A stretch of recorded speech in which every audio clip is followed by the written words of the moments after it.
Hi class, we're finally back. I hope you've been taking care of your families and taking care of yourselves during this very stressful time. I don't want to add any more stress onto your plate, and that's why I wanted to let you know what the outline of this class is going to be going forward.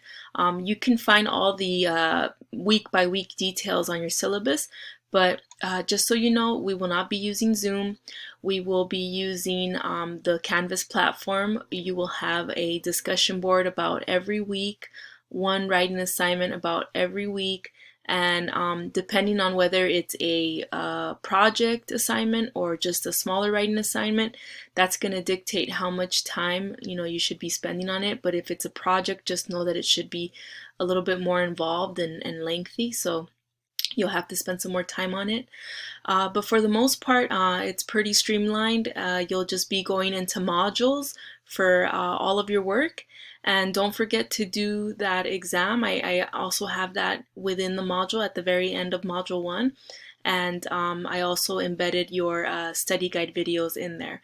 But thank you so much for watching this video. I know your time is precious, and I just want to let you know that I am here with you every step of the way, and we'll get through this, okay? You guys have a great rest of the semester.